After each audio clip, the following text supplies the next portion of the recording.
DC, welcome to the Inner Sleeve. I am your host DR, and today I have a Vinyl Arrivals video for you.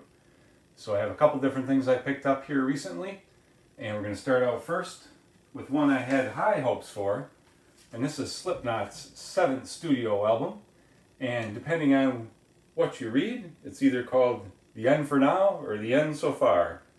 So I guess they couldn't make up their name, and they changed the name before it came out, and so they put a hype sticker over the actual thing on the jacket here. So I guess technically this is a mispress. I'm going to do a review of this one, I think. So I'm not going to spend a lot of time on it. Just going to take a quick look. So this is on clear vinyl. We'll go ahead and first take a look at the jacket. So the wrong title, the mispressed title, is on it. Also would be on the spine. So the front of the jacket artwork, the back of the jacket, song listing. It did come on 2 LPs. Cool picture of the band, I did like that. On the inside of the gatefold. It did come with lyrics in the inner sleeves, which were heavy duty paper, glossy paper. So I'm not going to be using them. And we moved them over to MoFi sleeves. This is their first album with Michael Pfaff, I believe is his name, on percussion. And it's also their last album for Roadrunner Records in their current contract. So it also, in addition to being on clear vinyl, it was pressed at 45 RPM, which I learned by playing it because I didn't see it anywhere. It's probably on here somewhere, but all the lettering is really small. We'll talk more about it in another video. So we're going to move on. Next up is the 5th studio album by Motley Crue that came out in 1989. I believe it was August 28th. This was their last album with Vince Neil until Generation Swine, which I believe came out about 8 or 9 years after this. Most people would be dismayed, but this is my favorite Motley Crue album. I really enjoyed this album. You know, pivotal time in my life from high school, going from high school to college, and cruising the strip with blaring these songs, so I really like it.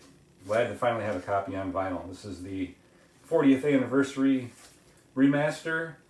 It's the first ever pressing of that 40th anniversary remaster, and it is on regular black vinyl. I thought it was interesting that they kept the labels really pretty subdued there, just being white. Almost looks like a promo label, which I guess in some ways is kind of cool. I was pretty disappointed in the visual quality of the vinyl. There's some scuffing, and there may be a scratch here that affects playability on side 2. I haven't spun it yet. So taking a look at the jacket, going in reverse here. This is the front cover. This is the back cover. It does have a nice hype sticker on it. It says Crucial Crue, first ever vinyl pressing, a 40th anniversary remaster, featuring Kickstart My Heart, Dr. Feelgood, Don't Go Away Mad, Just Go Away, Same Old Situation, and Without You. It is just a basic jacket. No gatefold here. They do have a kind of a glossy inner sleeve, which I replaced with a MoFi. And they do have the lyrics, which I always like. So a lot of favorites for me here. A lot of things that I probably listen to too much, but I'm going to enjoy spinning this on vinyl, assuming that scratch does not affect playback. Next record I want to show you is this latest one by Municipal Waste, Electrified Brain. And I have to be honest, this is my first ever album that I picked up by them. I've heard a lot of good things about them, so I was anxious to give it a try. This is the Blue Marble vinyl, limited to 2,600 copies. So this is their 7th studio album.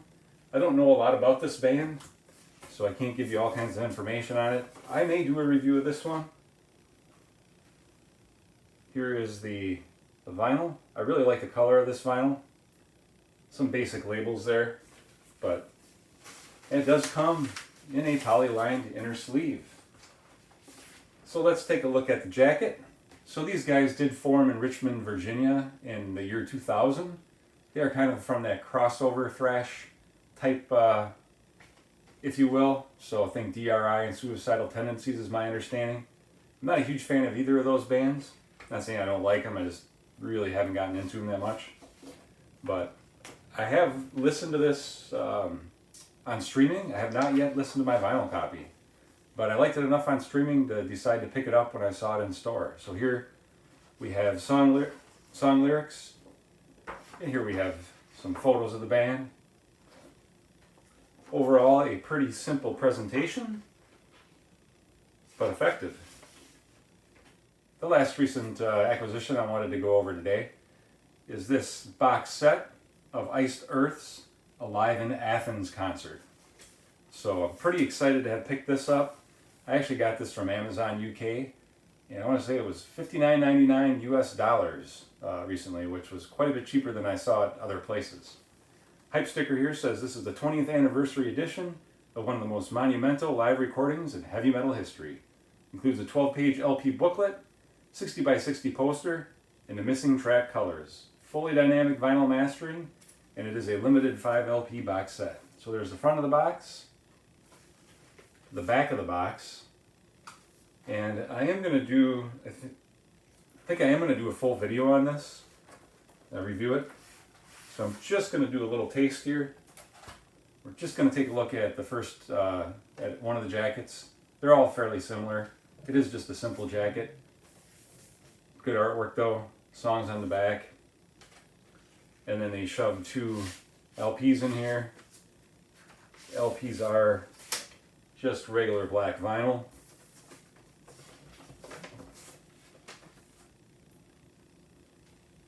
I have not spun this yet either. In fact, everything except Slipknot album tonight I have not spun yet. So I'm kind of getting ahead of myself. So let me know in the comments below if you would like me to do a vinyl review on any of these.